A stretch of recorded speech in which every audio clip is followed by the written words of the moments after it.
கிறிஸ்துக்கள் அன்பானவர்களே, உங்கள் யாவரையும் மிகுந்த அன்போடு வாழ்த்துகின்றேன். இந்த ஞாயிற்றுக்கிழமையிலும் நாம் ஆண்டவரை ஆராதிக்கும்படியாக ஆயத்தப்படுகிறோம். இருக்கிற இடங்களிலே நாம் ஜெபத்தோடு இந்த ஆராதனை பங்கு பெற உங்களை அன்போடு கேட்டுக்கொள்கிறேன்.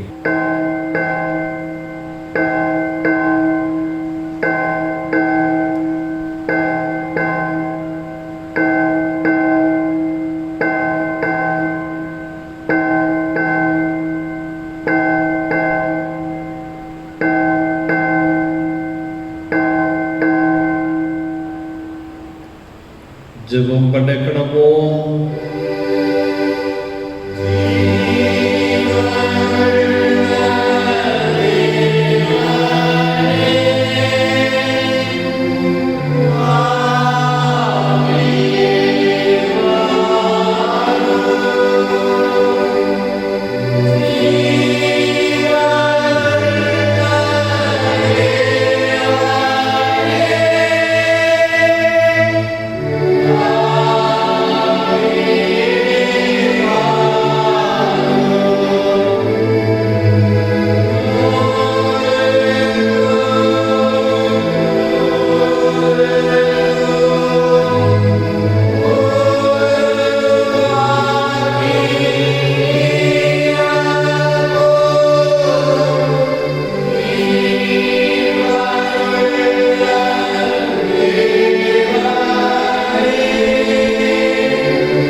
நாடும் என் வீட்டாரும் என்றால் கர்த்தரையே சேவிப்போம்.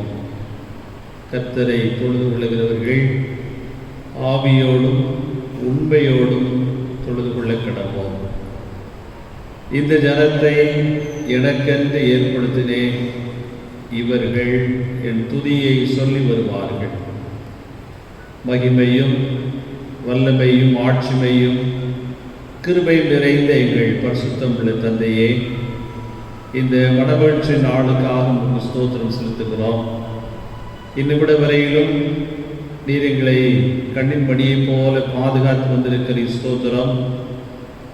எங்களுடைய தேவைகளை சந்தித்து வருகிறீர் உங்களுக்கு ஸ்தோத்திரம்.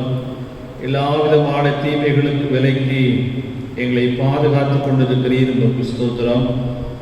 இந்த ஆராதனை வழியாக நாங்கள் உம்மை துதிக்கவும் உம்மை ஆராதிக்கவும் உம்மை மகிமைப்படுத்தவும் ஆயத்தப்படுகிறோம். உம்முடைய அருள் பிரசன்னம் எங்களோடு இருப்பதாக நாங்கள் உமக்கு செலுத்துகின்ற எல்லா விதமான துதி தோத்திரங்களையும் நீர் ஏற்றுக்கொள்ளும். இந்த ஆராலே பங்கு பெறுகின்ற அனைவரையும் நீர் ஆசீர்வதியும். எங்கள் ஆண்டவர் இயேசு கிறிஸ்துவின் மூலம் வேண்டிக் கொள்கிறோம் பிதாவே. தேவநாமத்திற்கு மகிமை உண்டாக. 200 கீதங்களில் 626வது பாடலை நாம் பாடுகிறோம். 626 நாதா ஜீவன் சுகம் தந்தி என்ற பாடல்.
எல்லா இருதயங்களையும் எல்லா விருப்பங்களையும் எல்லா ரகசியங்களையும் அறிந்திருக்கிற சர்வ வல்லமையுள்ள தேவனே, நாங்கள் தேவனிடத்தில் பரிபூர்ணமாய் அன்பு கூறவும் பரிசுத்த நாமத்தை உத்தமமாய் மகிமைப்படுத்தவும் எங்கள் கர்த்தராகிய கிறிஸ்து நிமித்தம் பரிசுத்தாவின் ஏவுதலால் எங்கள் இருதயத்தின் சிந்தனைகளை சுத்தம் பண்ணியருளோம்.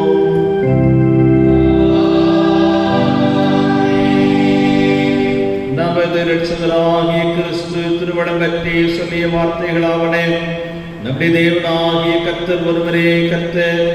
உன் தேவனாகிய கர்த்தரிடத்தில் உன் முழு இருதயத்தோடும் உன் முழு ஆத்துமாவோடும் உன் முழு மனதோடும் உன் முழு பலத்தோடும் அன்பு கூறுவாயாக என்பதே பிரதான கற்பனை. இதற்கு ஒப்பாயிருக்கிற இரண்டாம் கற்பனை என்னவென்றால், ஒரு இடத்தில் அன்பு கூறுவது போல் பிறரிடத்திலும் அன்பு கூறுவாயாக என்பதே.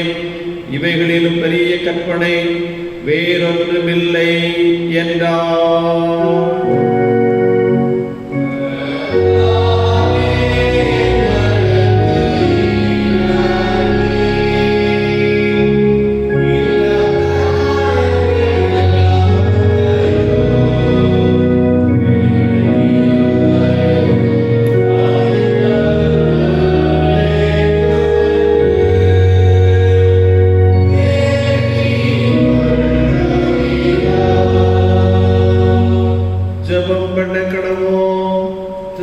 திருநாளுக்கு பின்வரும் 9ஆம் ஞாயிறுக்குரிய சுருக்க ஜெபம்.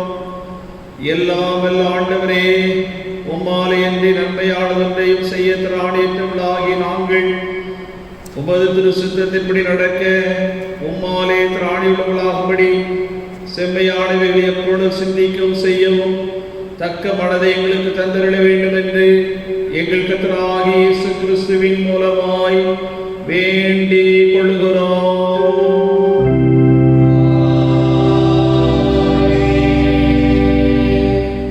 சூட்காரங்கள் வேத பாடங்கள் வாசிக்க கேட்போம். நிருப வாக்கியம். அப்போஸ்தலனாகிய பரிசுத்த பவுல் பிலிப்பியருக்கு எழுதின நிருபம் 4ஆம் அதிகாரம் 1ஆம் வசனம் முதல் அடங்கியிருக்கிறது.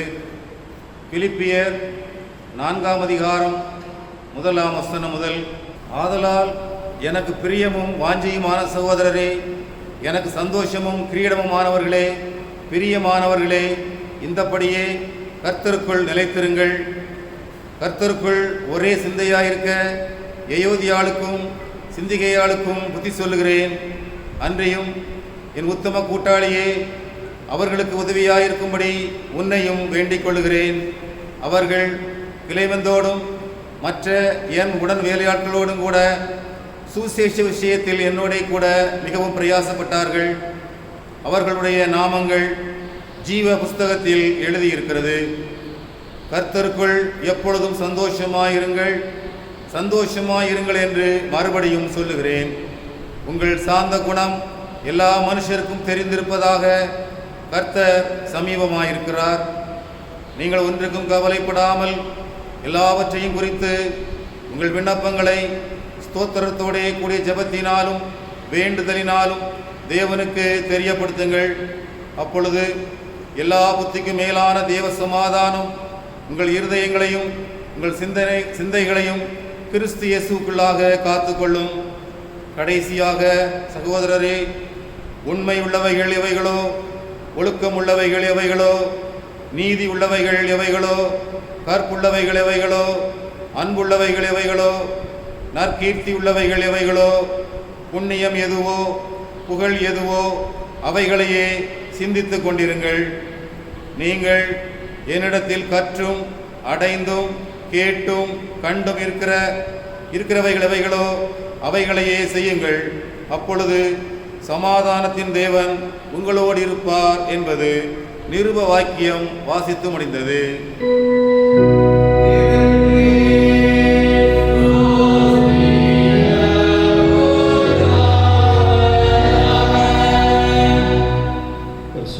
சுவிசேஷ வாக்கியம். பரிசுத்த மார்க்கு எழுதின சுவிசேஷம் 7ஆம் அதிகாரம் 31ஆம் வசனம் முதல் அடங்கியுள்ள ஆண்டுடைய வார்த்தையை கேளுங்கள். பரிசுத்த மார்க்கு 7ஆம் அதிகாரம் 31 முதல்.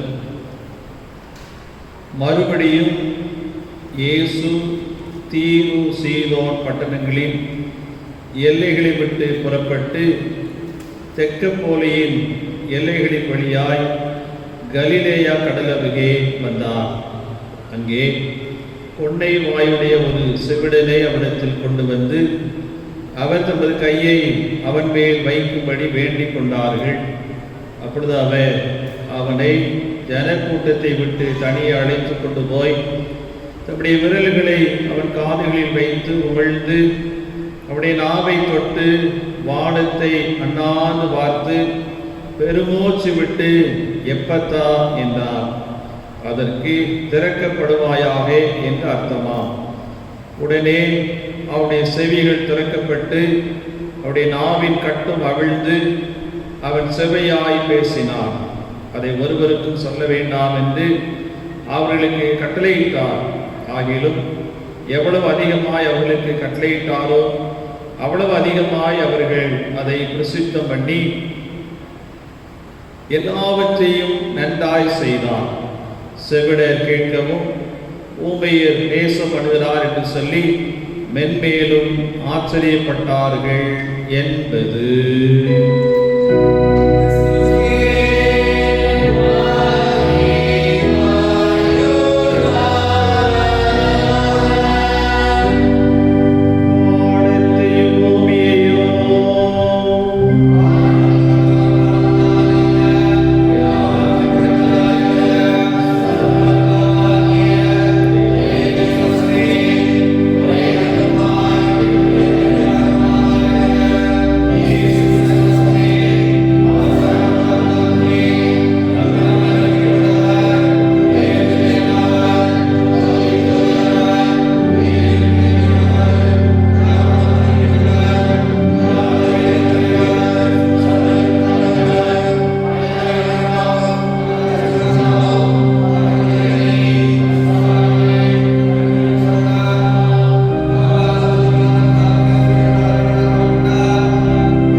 பரிசுத்த விவாக அறிக்கை தென்னிந்திய திருச்சபை திருநெல்வேலி திருமண்டலம் தென்காசி வடக்கு சியோன் நகர் சேகரம் சியோன் நகர் சபையைச் சேர்ந்த திரு எம் ஐசக் ராஜன், திருமதி டி யூலா எபரேசர் ஆகியோரது குமாரத்தி ஜுனோ மோகனராணியும் திருநெல்வேலி திருமண்டலம் பொட்டல்பட்டி சேகரம் மீனாட்சிபுரம் சபையைச் சேர்ந்த திரு பி சின்னத்தம்பி, திருமதி அந்தோணியம்மாள் ஆகியோரது குமாரர் திரு சி விஜயனும் பரிசுத்த விவாகம் செய்து கொள்ளப் போகிறார்கள் என்று அறிவிக்கிறேன். இவர்களை பரிசுத்த விவாகத்தில் சேர்க்கக்கூடாத நியாயமான காரணமாவது தடையாவது உண்டு என்று உங்களில் யாராகிலும் அறிந்திருந்தால் அதை சேகர் குருவானவருக்கு எழுத்து மூலம் தெரியப்படுத்த வேண்டும். இது இவர்களுக்கு இரண்டாம் அறிக்கை. இப்பொழுதும் நாம் தலை தாழ்த்தி அருமையான இந்த பிள்ளைகளுக்காக ஜெபம் செய்வோம். அன்பின் பிதாவே, இதோ நாம் இப்பொழுது வாசிக்க கேட்ட அருமையான பிள்ளைகளுக்காக இணைந்து ஜெபிக்கிறோம். நீருடைய வாழ்க்கையிலே போதுமானவராக இருந்து இம்மட்டும் நீர் ஆச்சரியமாக வழிநடத்தி வந்திருக்கிற ஸ்தோத்திரம். இவர்களை ஆசீர்வதிக்கும்படியாக சித்தம் கொண்டிருக்கிறீர் ஸ்தோத்திரம். குறிப்பாக இவருடைய திருமணத்திற்காக எடுத்துக்கொள்ளுகின்ற எல்லா விதமான ஆயத்தங்களையும் நீர் ஆசீர்வதியும். குறிப்பாக குறிக்கப்பட்ட நாளிலே உடைய சன்னிதானத்திலே நீர் அருமையான பிள்ளைகளை கடவுளும் மனையுமாக இணைத்து ஆசீர்வதிக்க வேண்டும் என்று நாங்கள் மன்றாடி ஜெபிக்கின்றோம். காணாவு கல்யாண வீட்டில் நீர் பிரசன்னராயிருந்தீர், குறைவுகள் நிறைவாக மாறியது. அவ்விதமாக எந்த குறைவில்லாதபடி என்னுடைய திருமணத்தை சிறப்பாக ஆசீர்வாதமாக நடத்தித்தார். அருமையான பெற்றோர், உடன்பிறப்புகள், குடும்பத்தின் மக்களை எல்லாரையும் நீர் ஆசீர்வதி. அப்படி கிருபையின் கரம் அருமையான பிள்ளைகளோடு எப்போதும் நிலைத்திருப்பதாக எங்கள் ஆண்டவர் இயேசு கிறிஸ்துவின் மூலம் வேண்டிக் கொள்கிறோம் பிதாவே. ஆமென். இந்த வாரத்திலும் தங்களுடைய பிறந்த நாளை ஆசரிக்கிறவர்கள்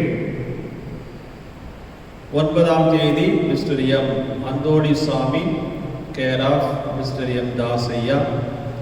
10ஆம் தேதி Mrs R Rani, wife of Mr M Jayakumar.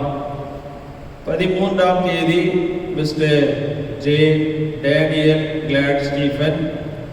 13ஆம் தேதி Mrs Grace Sonia Thangam, wife of Mr S Titus Beninraj. 14ஆம் தேதி ரெவரண்ட் ஆப்ரஹாம் ஏடி ராஜ். 15ஆம் தேதி Mrs Esther Kani, wife of Mr Rajasekar. 15ஆம் தேதி மிஸ்டர் ஏ சாமுவேல் கனகராஜ். 15ஆம் தேதி மிஸ்டர் எம் தம்பித்துரை. இப்பொழுது இவர்களை வாழ்த்தி பாடகர் குழுவினர் பாடுவார்.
செய்திக்கு ஆயத்தமாக 200 கீதங்களில்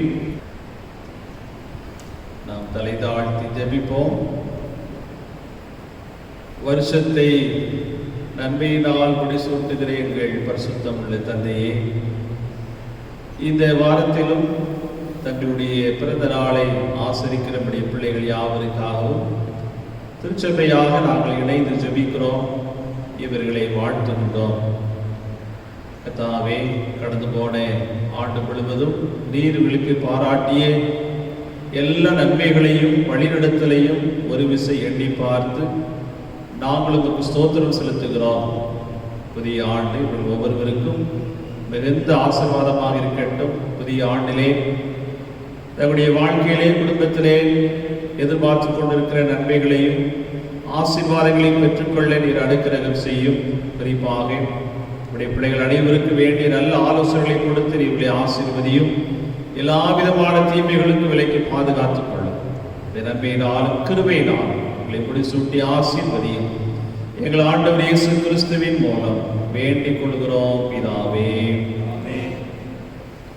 கிறிஸ்துவுக்குள் மிக அன்பானவர்களே, மீண்டுமாக உங்கள் யாவரையும் அன்போடு நான் வாழ்த்துகிறேன். இந்த ஆராதனையிலே ஆங்காங்கே நாம் வீடுகளே இருந்தாலும், ஒருவேளை எந்த இடத்தில் இருந்தாலும், நிச்சயமாக இந்த ஆராதனையை பங்கு பெற்றுக் கொண்டிருக்கிற உங்கள் ஒவ்வொருவரையும் ஆண்டவர் நிச்சயமாக ஆசீர்வதிப்பார். அதற்காக நான் ஆண்டவருக்கு நன்றி சொல்கிறேன். தொடர்ந்து நாம் ஜெபிப்போம். கர்த்தர் வரும் நாட்களை நமக்கு ஆசீர்வதித்து தருவாராக. ஒரே ஒரு அறிவிப்பு, ஆகஸ்ட் மாதம் 15ஆம் தேதி சனிக்கிழமை நம்முடைய தேசம் சுதந்திர தினம் அடைந்த ஒரு நாள். ஆகவே நாம் இந்திய நாட்டின் குடிமக்கள். ஆகவே நாம் இந்திய தேசத்திற்கு மரியாதை செலுத்தும் வண்ணமாக வருகின்ற சனிக்கிழமை, அதாவது 15ஆம் தேதி காலை 7 மணிக்கு நம்முடைய ஆலயத்திற்கு முன்பாக தேசிய கொடியேற்றி நாம் தேசத்திற்கு மரியாதை செலுத்துகிறோம். அந்த நாளிலும் சிறப்பாக தேசத்திற்காக நாம் ஜெபிக்கும்படியாகவும் அழைக்கப்படுகிறோம். இறை மக்கள் அந்த கொடியேற்று வைபவத்திலே நீங்கள் பங்கு வரும்படியாக உங்களை மிகுந்த அன்போடு கேட்டுக்கொள்கிறேன். செய்திக்கு ஆயத்தமாக 200 ஆண்டு கீதங்களில் 564 பாடுகிறோம். 200 ஆண்டு கீதங்களில் 564 கர்த்தா உம் ஆட்சி கரத்தால் என்ற பாடலை நாம் பாடுகிறோம்.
இந்த நாளிலும் நாம் சிந்திக்கும்படியாக நம்முடைய திருச்சபை கொடுத்திருக்கிற பொருள் எப்பத்தா பரிசுத்த மார்க் எழுதின சுவிசேஷம் 7ஆம் அதிகாரம்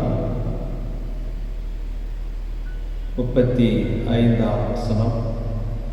உடனே அவனுடைய செவிகள் திறக்கப்பட்டு அவனுடைய நாவின் கட்டும் அவிழ்ந்து அவன் செவ்வையாய் பேசினார்.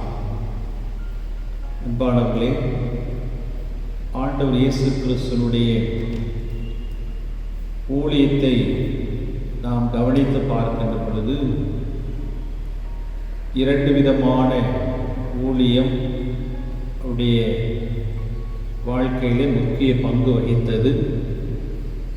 ஒன்று ப்ரீச்சிங் மினிஸ்ட்ரி, இன்னொன்று ஹீலிங் மினிஸ்ட்ரி என்று சொல்லலாம். அதாவது போதித்தல், இரண்டாவது சுகமாக்குதல், சுகமாக்கும் திருப்பணி என்று சொல்லலாம். ஆண்டவர் இயேசு கிறிஸ்து சுகமாக்கும் திருப்பணியிலே அநேகருக்கு சுகம் கொடுத்ததை திருமறை தெளிவாக சொல்கிறது. பரிசுத்த மார்க்கு 7ஆம் அதிகாரம் 31ஆம் வசனம் தொடங்கி நாம் படிக்கின்ற இந்த பகுதியிலே இயேசு கிறிஸ்து கொண்டை வாயுடைய ஒரு செவிடனுக்கு அற்புதம் செய்வதை நாம் பார்க்கிறோம்.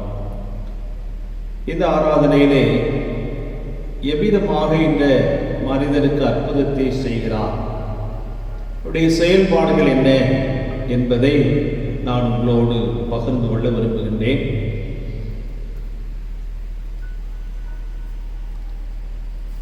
அங்கே கொண்டை வாயுடைய ஒரு செவிடனை அவரிடத்தில் கொண்டு வந்து அவர் தமது கையை அவன் மேல் வைக்கும்படி வேண்டிக் கொண்டார்கள் என்று திருமறை சொல்கிறது. கொண்டை வாயுடைய ஒரு செவிடனை இயேசு கிறிஸ்துவிடத்திலே கொண்டு வருகிறார்கள். அவர்கள் என்ன சொல்கிறார்கள்? இதோ அவர் மீது தமது கையை அவன் மேல் வைக்க வேண்டும் என்று வேண்டிக் கொண்டார்கள் என்று சொல்லி. ஆனால் இயேசு செய்த காரியம் என்ன என்று நாம் சிந்திக்கின்ற பொழுது 33ஆம் வசனத்திலே, அப்பொழுது அவர் அவனை ஜனக்கூட்டத்தை விட்டு தனியே அழைத்து கொண்டு போனார் என்று சொல்லப்படுகிறது. தனியே அழைத்து கொண்டு போனார். சிறப்பு கவனம், ஸ்பெஷல் கேர் என்று சொல்லலாம். தனி கவனம் செலுத்துகின்றார் ஆண்டவர் இயேசு கிறிஸ்து. உலக பிரகாரமாக சில ஆசிரியர்கள் படிப்பிலே மிகவும் குறைவாயிருக்கிற மாணவர்கள் மீது தனி கவனம் செலுத்துவார்கள். காரணம் என்னவென்று சொன்னால், அவன் நன்றாக படிக்க வேண்டும் என்று சொல்லி அவன் மீது கவனம் செலுத்துவார்கள். சில பெற்றோர் தங்களுடைய பிள்ளைகளிலே சில பிள்ளைகளுக்கு தனி கவனம் செலுத்துவார்கள். ஒருவேளை அவனுடைய சரீர பலவீனத்தின் நிமித்தமாக அவனுக்கென்று சிறப்பான உணவு கொடுப்பதும் சிறப்பான கவனிப்பு என்று சொல்லுவார்கள். சிறப்பு கவனம். அவ்விதமாக இங்கே ஆண்டவர் இயேசு கிறிஸ்து இந்த மனிதனை தனியே அழைத்து கொண்டு போகிறார். ஜன கூட்டத்தை விட்டு என்ற வார்த்தை இங்கே சொல்லப்பட்டிருக்கிறது. அப்படியானால் பலதரப்பட்ட மக்கள் அங்கே கூடி நின்றார்கள். சிறு பிள்ளைகள் இருந்திருக்கலாம், வாலிபர்கள் இருந்திருக்கலாம், பெரியவர்கள் இருந்திருக்கலாம். அங்கு நின்ற கூட்டம் எப்படிப்பட்ட கூட்டமோ, ஒருவேளை நல்லவர்கள் இருந்திருக்கலாம், பொல்லாதவர்கள் இருந்திருக்கலாம், விசுவாசிகள் இருந்திருக்கலாம், அவிசுவாசிகள் இருந்திருக்கலாம், படித்தவர்கள் இருந்திருக்கலாம், பாமர மக்கள் இருந்திருக்கலாம், பணக்காரர்கள் இருந்திருக்கலாம், ஏழை எளிய மக்கள் கூட இருந்திருக்கலாம் அந்த கூட்டத்திலே. ஆனால் ஆண்டவர் இயேசு கிறிஸ்து அந்த கூட்டத்தை விட்டு அவனை தனியே அழைத்து கொண்டு போனார் என்று நாம் படிக்கிறோம். அன்பானவர்களே, இயேசு கிறிஸ்து தனி கவனம் செலுத்துகின்றார். மார்க்கு 5ஆம் அதிகாரத்திலும் அங்கே ஒரு சம்பவம் வருகிறது. யபீரின் மகள் மரித்து போனாள். அங்கே ஆண்டவர் இயேசு கிறிஸ்து அங்கே சொல்லுகின்றார். அவர் என்ன சொன்னார்? இவள் மரிக்கவில்லை, நித்திரையாயிருக்கிறாள் என்று சொல்லி 40ஆம் வசனம் சொல்கிறது, ஜனங்கள் எல்லாரும் நகைத்தார்கள். பாருங்க, இயேசு கிறிஸ்துவை கேள்விப்படுறாங்க. கூட்டம், கேள்விப்படுகிற கூட்டம், நம்பிக்கை இல்லாத கூட்டம், அவிசுவாசியான கூட்டம் என்று சொல்லலாம். அவர் சொல்லுகிறார், இவன் மரிக்கவில்லை, நித்திரையாயிருக்கிறான், உயிரோடு எழுப்ப போகிறான். கூட இருந்த கூட்டம் என்ன செய்கிறது? நகைக்கிறது. ஆண்டவர் பார்த்தார், இந்த கூட்டத்தை பக்கத்தில் வைக்க கூடாது அப்படின்னு சொல்லிவிட்டு என்ன செய்கின்றார்? அவர் எல்லாரையும் வெளியே போக பண்ணுகிறார். அந்த கூட்டத்தை வெளியே போக பண்ணிவிட்டு பிள்ளையின் தாய் தகப்பனை மாத்திரம் அருகாமையிலே வைத்துக் கொண்டு அவர் சொன்னார், தலித்தாகுமே. அந்த சிறுபெண் எழுந்து நின்றாள். அந்த கூட்டத்தை விட்டு, கூட்டத்தை எல்லாம் வெளியே அப்புறப்படுத்தி விட்டு ஆண்டவர் இயேசு கிறிஸ்து அந்த குழந்தையின் மீது கரிசனை உடையவனாக தனி கவனம் செலுத்துவதை இங்கே நாம் பார்க்கிறோம். அன்பானவர்களே, இந்த உலக வாழ்க்கையிலும் ஆண்டவர் உங்கள் மீது, என் மீது, நம் ஒவ்வொருவர் மீதும் தனி கவனம் செலுத்துகிறார் என்பதை நாம் கற்றுக்கொள்கிறோம்.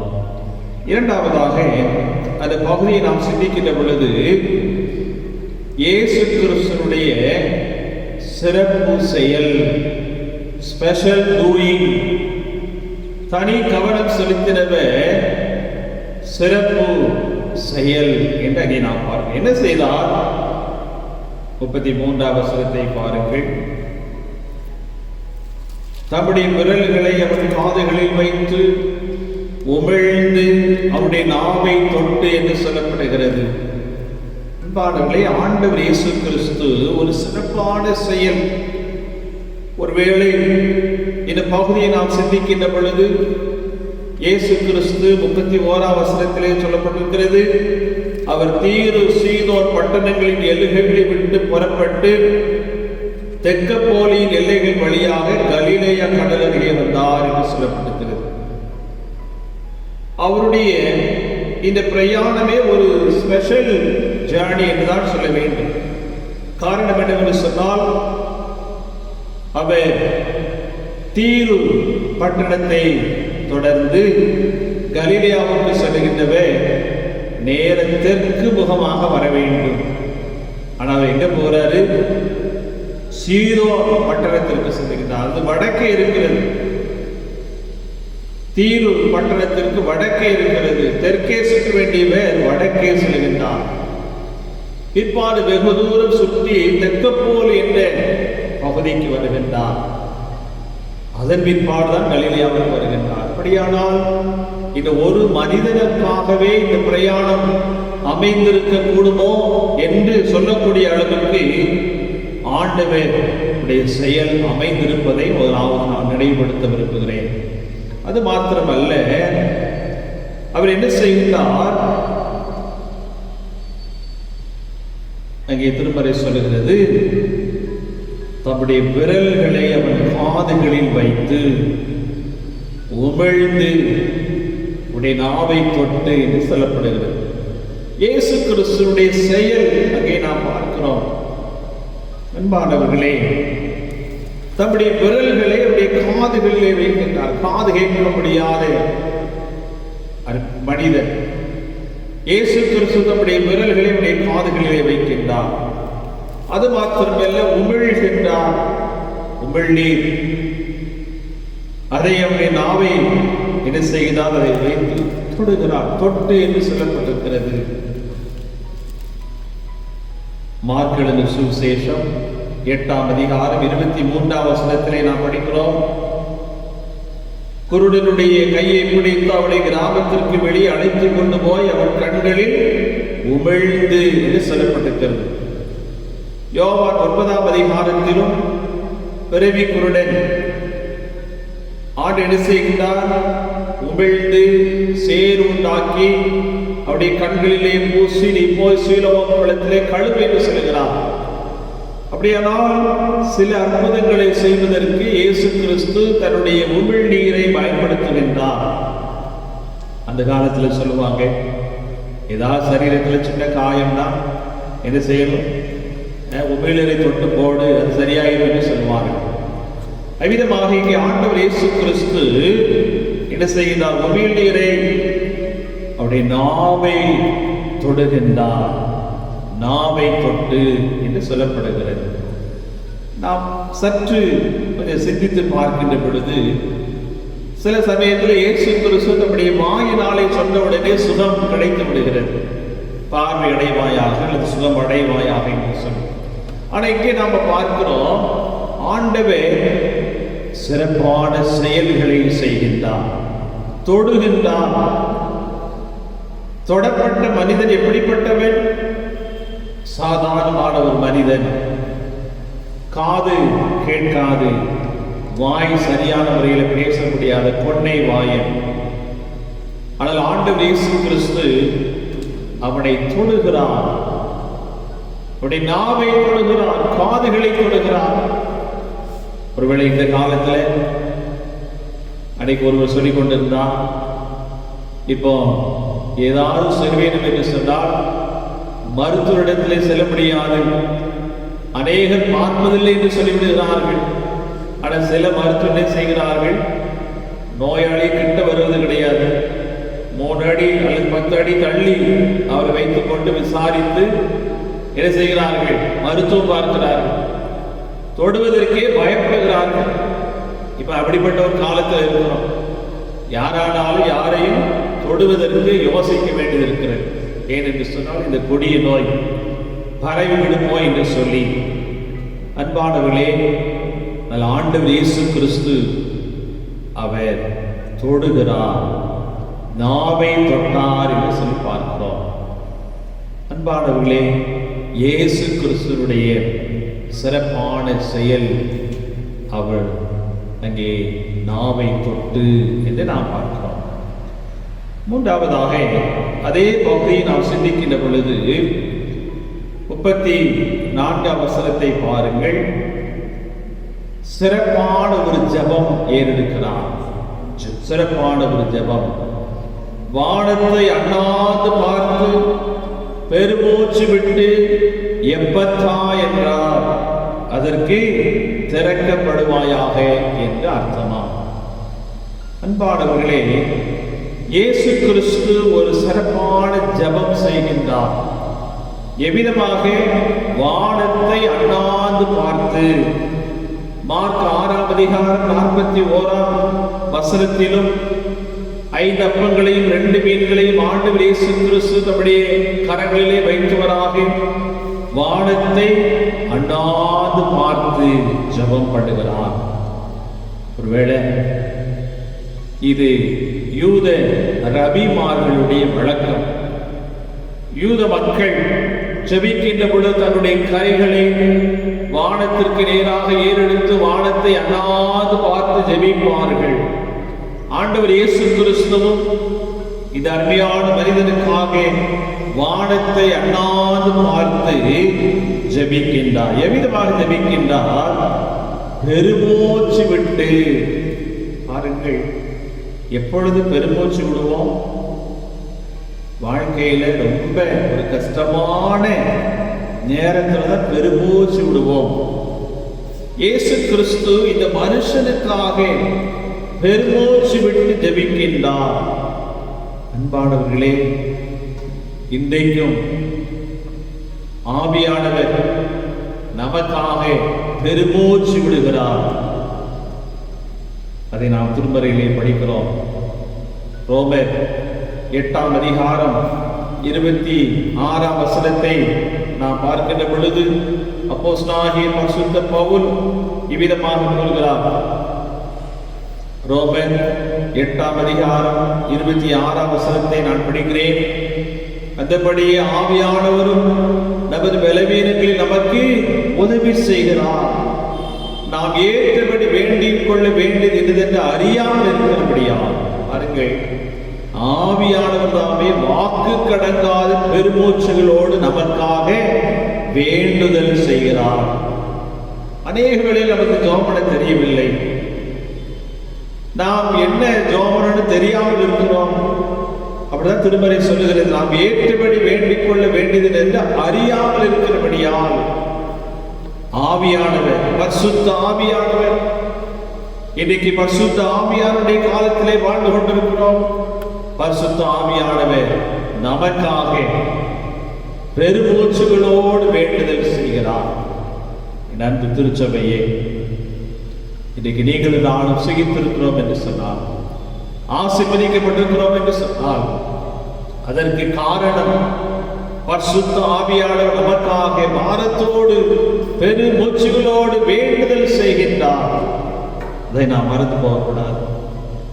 ஆக நடைபெறுகிற காரியம் என்னவென்று சொன்னால், இயேசு கிறிஸ்து ஒரு வார்த்தை சொல்லுகிறார், எப்பத்தா திறக்கப்படுவாயாக. இவ்வளவு காரியம் செய்த பிற்பாடு, ஜெபம் பண்ணின பிற்பாடு ஒரே ஒரு வார்த்தை சொன்னார், திறக்கப்படுவாயாக. திருமறை சொல்லுகிறது, உடனே அவனுடைய செவிகள் திறக்கப்பட்டு அவருடைய நாவின் கட்டும் அவிழ்ந்து அவன் செவையாய் பேசினான். பாருங்க, இது காது கேட்காது. எத்தனையோ பேர் பரியாசம் பண்ணியிருப்பார்கள், எத்தனையோ பேர் அவனுக்கு விரோதமாக பேசி இருப்பார்கள். வாய் பேச முடியாது, பொன்னை வாய் என்று சொல்லப்படுகிறது. கொண்டி பேசியிருப்பான். ஆனால் அவனுடைய பேச்சை கண்டு அநேகர் பரிகாசம் செய்திருக்கலாம். இப்ப பாத்தீங்கன்னா என்ன நடைபெறுகிறது? அவருடைய நாவின் கட்டுகள் அவிழ்க்கப்படுகிறது. இப்ப செவ்வையாய் பேசினான்.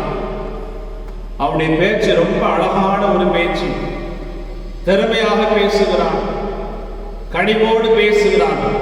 அவருடைய பேச்சை கேட்க வேண்டும் என்று அநேகர் ஆவலோடு இருக்க வேண்டுமாக அவருடைய பேச்சை மாறிவிட்டது. காரணம் என்னவென்று சொன்னால், ஆண்டவர் அற்புதங்களை செய்கின்றார். அன்பானவர்களே, தொடர்ந்து நாம் சிந்திக்கின்ற பொழுது ஜனங்களுடைய மாறுத்தனம் என்ன? 37 வசனத்தை பாருங்கள். ஜனங்கள் இவ்விதமாக சொல்கிறார்கள், எல்லாவற்றையும் நன்றாய் செய்தார், செவிடர் கேட்கவும் ஊமையர் பேசவும் படுகிறார் என்று சொல்லி மென்மேலும் ஆச்சரியப்பட்டார்கள். எல்லாவற்றையும் நன்றாய் செய்தார். பேச முடியாத மனுஷன் நன்றாய் பேசுகின்றான், காது கேட்க முடியாத மனுஷன் மிகவும் நன்றாய் கேட்கின்றான். எல்லாவற்றையும் நன்றாய் செய்தார் என்று ஜனங்கள் சொல்கிறார்கள். ஆதியாகமத்தின் புஸ்தகம் 1 அதிகாரம் 31 வசனத்திலே தேவனாகிய கர்த்தர் என்ன சொன்னாரா? தேவன் தாம் உண்டாக்கின எல்லாவற்றையும் பார்த்தார். அது எப்படி இருந்தது? மிகவும் நன்றாய் இருந்தது. அன்பானவர்களே, தேவன் படைத்தது, அவருடைய படைப்பு மிகவும் நன்றாயிருந்தது. ஆனால் நன்றாயிருந்த படைப்பை மனிதன் என்ன செய்து விட்டான்? நாசமாக்கி விட்டான், பாழ்படுத்தி விட்டான், கெட பண்ணி விட்டான். காரணம் என்னவென்று சொன்னால், இதோ மனிதனுடைய பாவம், மனிதனுடைய கீழ்ப்படியாமை, ஆதாமுடைய பாவம். நன்றாயிருந்த உலகம் சீர்கெட்டு போய்விட்டது. அன்பானவர்களே, ஆண்டவர் மனஸ்தாபப்படுகிறார். ஐயோ, நான் படைத்த உலகம் கெட்டு போய்விட்டது என்று சொல்லி மனஸ்தாபப்பட்டார். ஆனால் இந்த கெட்டு போன உலகத்தை, பாழ்பட்டு போன மனுஷனுடைய வாழ்வை சீர்படுத்தும்படியாக ஆண்டவர் இயேசு கிறிஸ்து நமக்காக தம்மையே கொடுக்கிறார். இயேசு கிறிஸ்து எல்லாவற்றையும் நன்றாய் செய்தார். சிலுவையிலே செய்கின்ற தமக்கு நியமித்த தன்னுடைய கிரியையை ஆண்டவர் இயேசு கிறிஸ்து சிறப்பாக செய்து முடித்தார் என்று நாம் பார்க்கிறோம். ஆகவேதான் யோவான் ஸ்நானகன் தன்னுடைய சீசில பார்த்து கேட்டாரு, நீங்க போய் இயேசுகிட்ட கேளுங்க, வருகிறவர் நீர் தானே இல்லை ஒருத்தர் வரணுமா அப்படின்னு சொல்லி. ஆனா இயேசு என்ன சொல்றா தெரியுமா? மத்தேயு 11 அதிகாரத்திலே இயேசு சொன்ன பதில் இவ்விதமாக சொல்லுகிறார். மத்தேயு 11 அதிகாரம் 5 வசனத்தை பாருங்கள். குருடர் பார்வையடைகிறார்கள், சப்பானிகள் நடக்கிறார்கள், குஷ்டரோகிகள் சுத்தமாகிறார்கள், செவிடர் கேட்கிறார்கள், மரித்தோர் எழுந்திருக்கிறார்கள், தரித்திரருக்கு சுவிசேஷம் பிரசங்கிக்கப்படுகிறது. வருகிறவர் நீர்தானா? இல்லைன்னு யாரும் காத்து கொண்டிருக்க மாட்டாங்க. ஆண்டவர் சொன்னாரு, தன்னுடைய செயலை தான் சொல்லுகிறார். நீ தான் புரிஞ்சுக்கொள்ளணும். குருடன் பார்வையடைகிறார்கள், செவிடர் கேட்கிறார்கள். ஏசாயா 35ஆம் அதிகாரம் 5ஆம் 6ஆம் வசனத்திலும் இதே கருத்து சொல்லப்படுகிறது. குருடர் பார்வையடைவார்கள், செவிடர் காதுகள் திறக்கப்படும். இங்கே ஆண்டவர் இயேசு கிறிஸ்து அந்த காரியத்தை செய்கின்றார். இந்த காரியத்தின் மூலமாக தான் யார் என்பதை ஆண்டவர் இயேசு கிறிஸ்து வெளி காண்பிக்கிறார்.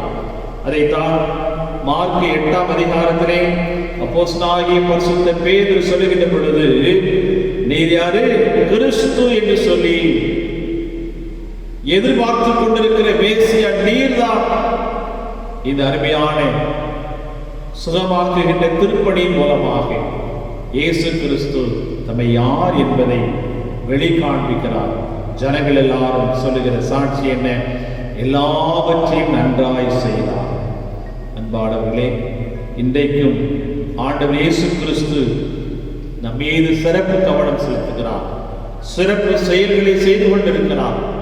மாத்திரமல்ல, நமக்காக வேண்டுதல் செய்கிறவர். நம்முடைய ஜெபத்தை கேட்டு நம்மை ஆசீர்வதிக்கிறார். இந்த நாளில் குறிப்பாக இதோ வியாதீஸ்வராயிருக்கிறவர்களுக்காக, சரீரத்திலே பலவீனத்தோடு இருக்கிற மக்களுக்காக இயேசு ஜெபித்த வண்ணமாக நாமும் ஜெபிப்போம். கர்த்தர் அப்படிப்பட்ட மக்களுக்கு ஒருவேளை இன்னைக்கு சமுதாயத்திலே அநேகருடைய குரல் கேட்கப்படாமல் இருக்கிறது. நான் சொல்வதை யாரும் கேட்கவில்லை என்று சொல்லி அநீதி நிமித்தமாக நசுக்கப்படுகிற மக்களும் இருக்கிற இந்த சமுதாயத்திலே அவருடைய குரல்களும் கேட்கப்படத்தக்கதாக நம்முடைய செவிகள் அப்படிப்பட்ட மக்களுடைய கூக்குரலுக்கு திறக்கப்படுவதற்காக நாம் ஜெபிப்போம். எல்லாரும் தலை தாழ்த்தி நாம் ஜெபிப்போம். அன்பின் பிதாவே, நாங்கள் நமக்கு ஸ்தோத்திரம் செலுத்துகிறோம். இதோ நீர் சிறப்பு கவனம் செலுத்துகிறீர். சிறப்பான செயல்களை செய்து சிறப்பாக ஜெபிக்கிறீர். ஆவியானவர் பெருமூச்சுகளோடு நமக்காக வேண்டுதல் செய்கிறார். எத்தனை பெரிய அன்பு, எத்தனை பெரிய கரிசனை! நன்றி சொல்லுகிறோம்.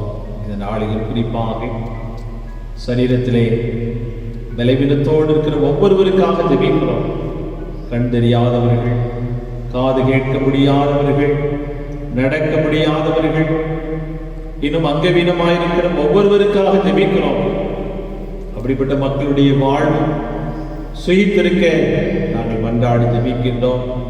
ஒருவேளை பல விதங்களிலே பாதிக்கப்பட்டிருக்கிற மக்களுக்காகவும் நாங்கள் ஜெபிக்கிறோம். இறங்கி உதவி செய்யும், அற்புதங்களை செய்கின்றவர், எல்லாவற்றையும் நன்றாய் செய்தார் என்று சொல்லக்கூடிய அளவில் எங்கள் ஒவ்வொருடைய வாழ்விலும் நம்முடைய செயல் ஆற்றுதலை அனுதினமும் காணத்தக்கதாக நீர் எங்களுக்கு அருள் புரிய வேண்டும் என்று எங்கள் ஆண்டவர் இயேசு கிறிஸ்துவின் மூலம் வேண்டிக் கொள்கிறோம் பிதாவே. ஆமென். நம்மை அர்ப்பணிக்க வண்ணமாக 200 ஆண்டு கீதங்களில் 613 பாடுகிறோம்.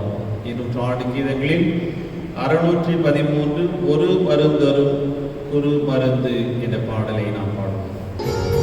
Oh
குறிப்பாக இயேசு கிறிஸ்து மனதுருக்கம் நிறைந்தவராக சகல வியாதியஸ்தர்கள் மீது கரிசனை கொண்டவராக, கண்ணீரை துடைக்கிறவராக, கவலையை மாற்றுகிறவராக, அற்புதங்களை செய்கிறவராக இருக்கிறீர் என்பதை நினைத்து மிகுந்த பணிவோடு நமக்கு ஸ்தோத்திரம் செலுத்துகிறோம். அவ்விதமாக எங்கள் மீது இரக்க பாராட்ட வேண்டும் என்று இந்த வேளையிலே மன்றாடி ஜெபிக்கின்றோம். தொடர்ந்து ஆண்டவரே உடைய திருப்பந்தியிலே பங்கு பெறும்படியாக ஆயத்தப்படுகிறோம். ஆண்டவரே உடைய பிரசன்னமும் உடைய வழிநடத்தலும் எங்களோடு இருப்பதாக இயேசு கிறிஸ்துவின் மூலம் வேண்டிக் கொள்கிறோம் பிதாவே.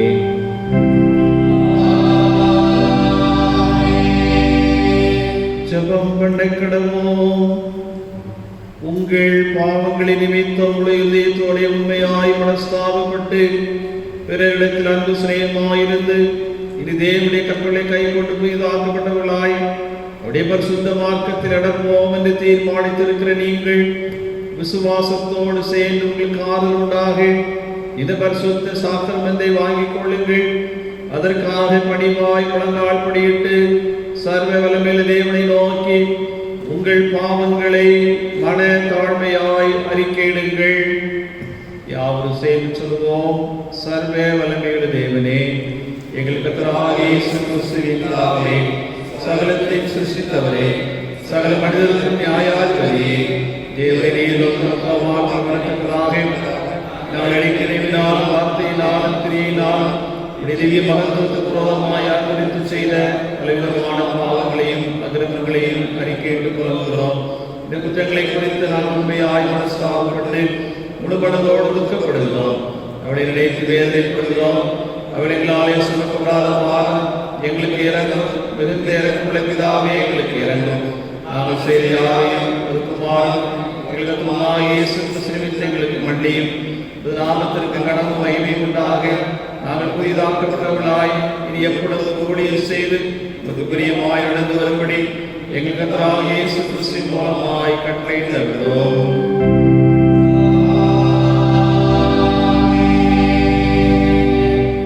உத்தம மனஸ்தாபத்தோடும் உண்மையான விசுவாசத்தோடும் தவணத்திற்கு மனந்திருக்கிற யாவருக்கும் பாவமன்னிப்பு அருளி செய்வோம் என்று மிகுந்த இரக்கமாய் வாக்குத்தத்தம் செய்திருக்கிற நம்முடைய பரம பிதாவாகிய சர்வ வல்லமையுள்ள தேவன் நம்முடைய கர்த்தராகிய இயேசு கிறிஸ்து நிமித்தம் உங்களுக்கு இறங்கி உங்கள் பாவங்கள் எல்லாவற்றையும் மன்னித்து அவையிலிருந்து உங்களை விடுதலையாக்கி சகல நன்மையை உங்களை உறுதிப்படுத்தி நிலையில் நிறுத்தி உங்களை நித்திய ஜீவகரையில் சேர்ப்பாராக.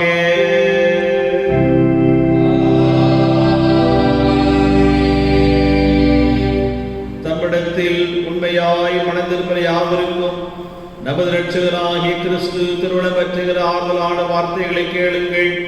வருத்தப்பட்டு பார சுமக்கிறவர்களே, நீங்கள் எல்லாரும் இடத்தில் வாருங்கள், நான் உங்களுக்கு இளைப்பாறுதல் தருவேன். பாவிகளை ரட்சிக்க கிறிஸ்து இயேசு உலகத்தில் வந்தார் என்கிற வார்த்தை உண்மையும் எல்லா அங்கீகரிப்புக்கும் பாத்திரமானது. ஒருவன் பாவம் செய்வானானால் நீதிபராயிருக்கிற இயேசு கிறிஸ்து நமக்காக பிதாவிடத்தில் பரிந்து பேசுவராயிருக்கிறார். நம்முடைய பாவங்களை நிவர்த்தி செய்கிற கிருபாதார பலி அவரே. உங்கள் இருதயத்தை உயர்த்துங்க.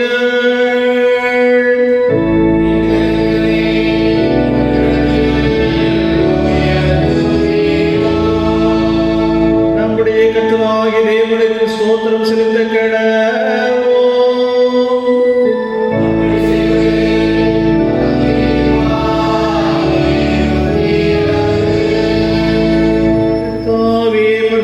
பிதாவே, சர்வ வல்லமையுள்ள நித்திய தேவனே, நாங்கள் இக்காலத்தில் எவ்விடத்திலும் தேவனுக்கு ஸ்தோத்திரம் செலுத்துகிறது மிகவும் தகுதி எங்களுக்கு விசேஷித்த கடமையுமாயிருக்கிறது. ஆதலால் தூதரோடும் பிரதான தூதரோடும் பரமசபை அனைத்தோடும் நாங்கள் மகிமையுள்ள நாமத்தை புகழ்ந்து மேன்மைப்படுத்தி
சேர முடியாமல் தேவனுடைய அளவற்ற இறக்கத்தை நம்பி சேர்கிறோம். நம்முடைய வேதியை கீழ் உள்ள துணிக்கைகளை பொறுக்கிக் கொள்ள நாங்கள் பார்த்தோம் அல்ல. ஆனாலும் தேவரீர் எப்பொழுதும் இரக்கம் சிலட்சமுடைய மாறாத ஆண்டவராயிருக்கிறேன். ஆகையால் கிருபையுள்ள கர்த்தாவே, உமது அருமையான குமாரனாகிய இயேசு கிறிஸ்துவின் சரீரத்தால் எங்கள் பாவமுள்ள சரீரம் சுத்தமாகி அடைவிலை இரத்தத்தால் ஆத்துமா கழுவப்படுவதற்கும் எப்பொழுது நாங்கள் அவருக்குள்ளும் அவர் எங்களுக்குள்ளும் வாசமாயிருப்பதற்கும் ஏற்ற விதமான சரீரத்தை புசித்தோட இரத்தத்தை பானம் பண்ண எங்களுக்கு கிருபை செய்தருளோ.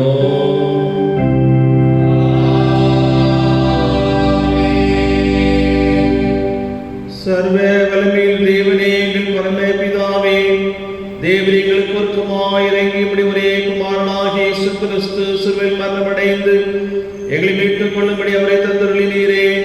அவர் சிலுவையிலே ஒரே தம்மை தாமே ஏகபலியாக ஒப்புக் கொடுத்து சர்வலோகத்தின் பாவங்களை நிவர்த்தி செய்வதற்கு நிறைவும் பொருளும் போதுமான பலியும் காணிக்கை பரிகாரத்தை செலுத்தமில்லாமல் தமது அருமையான மரணத்தை என்றைக்கு நினைப்பூட்டு ஞாபகத்தை நியமித்து தாம் திரும்ப வரும்பளவும் நாங்கள் அதில் செலுத்து வரும்படி தமது பரிசுத்த சுவிசேஷத்தில் கட்டளையிட்டிருக்கிறாரே.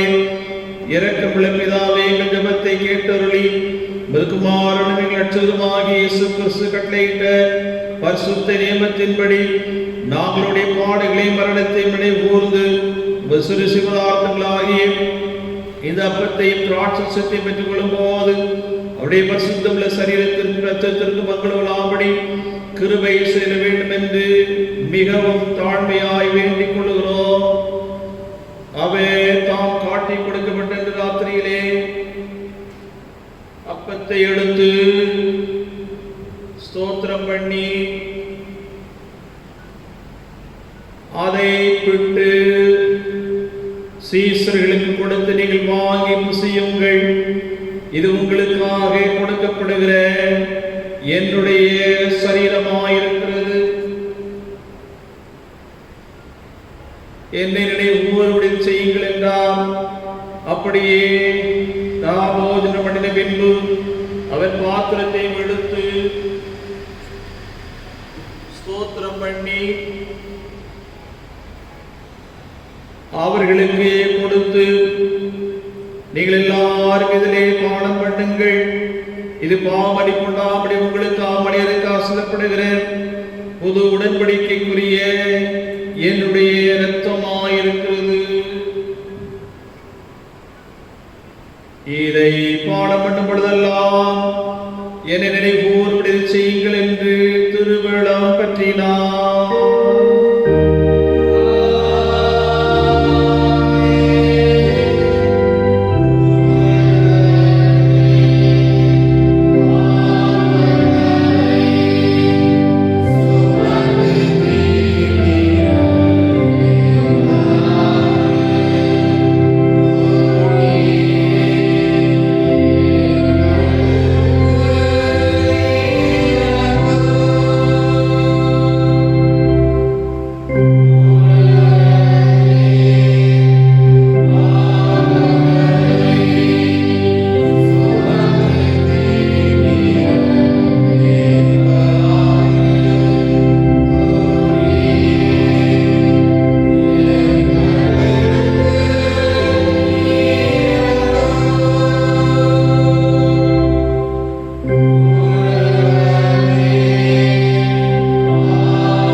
ஜெபம் பண்ண கடவோம்.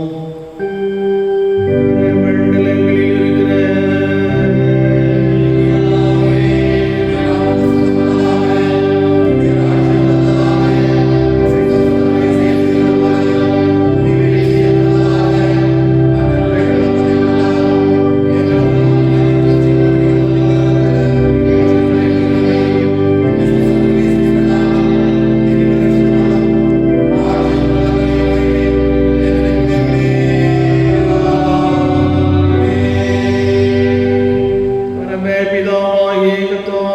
அடியாராகி நாங்கள் இப்பொழுது செலுத்திருக்கிற துதிதோத்திர பலி இரக்கமாய் ஏற்றுக்கொள்ள வேண்டும் என்று தயவுள்ள பிதாவாகி உம்மை முழுமனதோடு வேண்டிக் கொள்கிறோம்.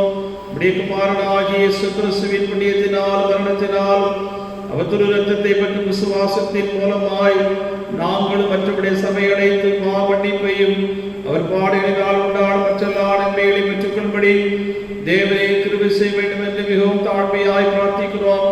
கர்த்தாவே, சரீரமும் ஆத்மாவாகிய எங்களை முழுவதும் தேவனுக்கு புத்தியும் பரிசுத்தமும் ஜீவன பலியாக ஒப்புக் கொடுக்கிறோம். இப்பொழுது பரிசுத்த நற்கையில் பங்கு பெற்றிருக்கிற எல்லாரையும் தேவ கிருபையினாலும் பரமாசமாத்தினால் நிரப்பிட வேண்டும் என்று பணிவாய் வேண்டிக் கொள்கிறோம். அநேக விதமாயிருக்கிற எங்கள் பாவங்களினாலே தேவரீருக்கு எந்த பலி செலுத்துவதற்கு நாங்கள் அபாத்திராயிருந்தும் எங்கள் பாத்திர தேவரை கவனியாமல் எங்கள் கர்த்தராகிய இயேசு கிறிஸ்து நிமித்த எங்கள் குற்றங்களை மன்னித்து எங்கள் கடமையின்படி நாங்கள் செலுத்தியிருக்கிற பணிவிடை ஏற்றுக்கொள்ள வேண்டும் என்று பிரார்த்திக்கிறோம். அவரோடும் பரிசுத்த ஆவியோடும் ஐக்கியமாயிருக்கிற தேவரீருக்கு அவர் மூலமாய் சகல கடமையும் என்றென்றைக்கும் உண்டாவதாக.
இந்த மகிமையான ஆராதனைக்காக உமக்கு ஸ்தோத்திரம்.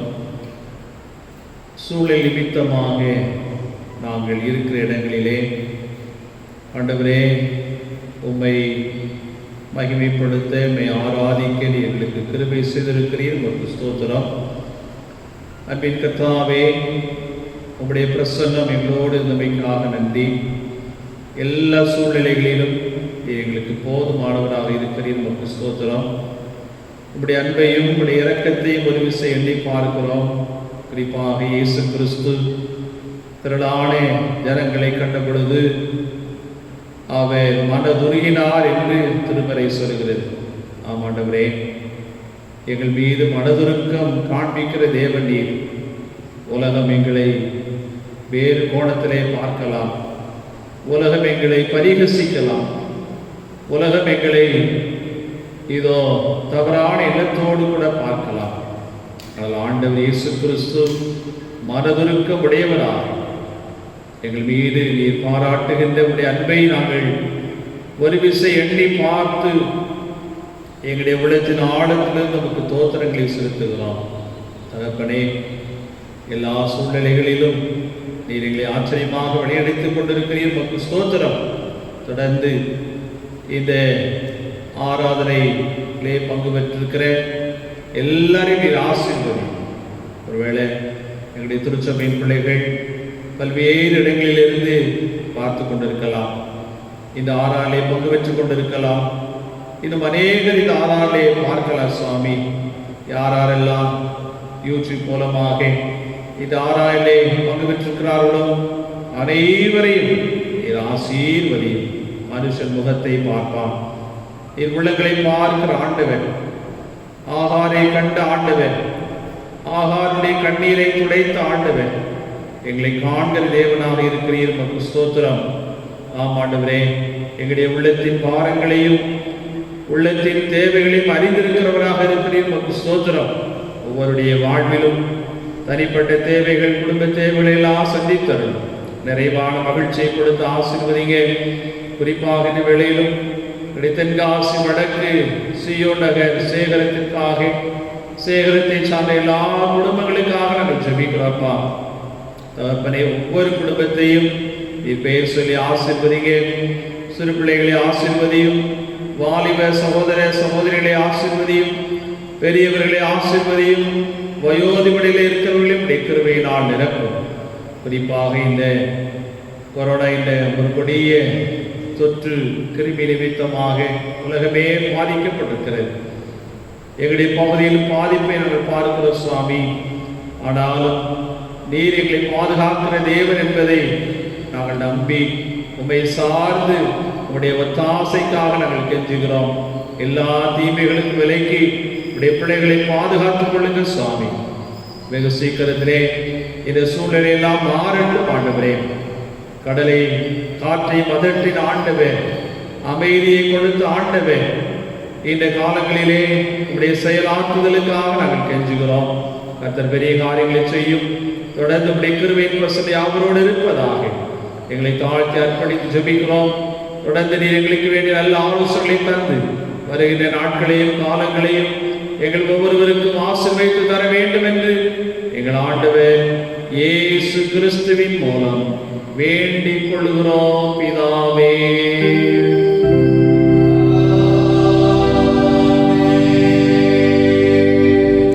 எல்லா புத்திக்கும் மேலான தேவ சமாதானம் உங்களோடு கூட இருந்து நீங்கள் தேவனை படிக்குமாறாகிய இயேசு கிறிஸ்து மற்ற அறிவுகளை திருக்கும்படி உங்கள் இருதயத்தில் சிந்தையில் காக்க கடவது பிதா குமாரன் பரிசுத்தாவியாகிய சர்வ தேவனுடைய ஆசீர்வாதம் உங்களுக்குள்ளே இருந்து எப்பொழுதும் உங்களோடே நிலைத்திருக்க கடவது.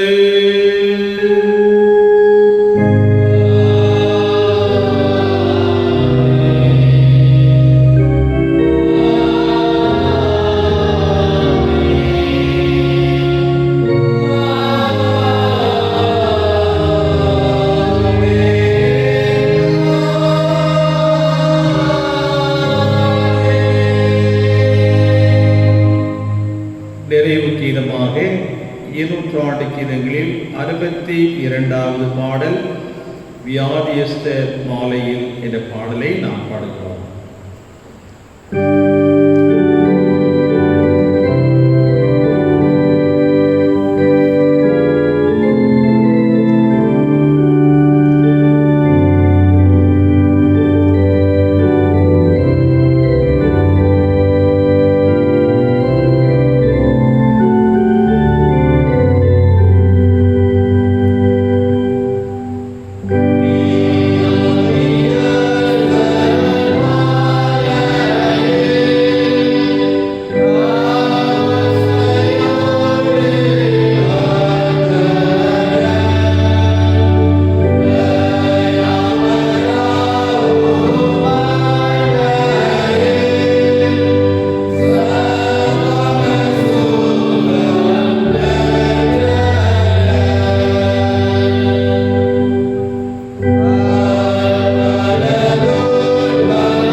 என் ஆத்துமாவே கர்த்தரை ஸ்தோத்திரி, என் முழு உலகையுடைய பரிசுத்த நாமத்தை ஸ்தோத்திரி. என் ஆத்துமாவே கர்த்தரை ஸ்தோத்திரி, அவர் செய்த சகல உபகாரங்களையும் மறவாதே. ஆமென்.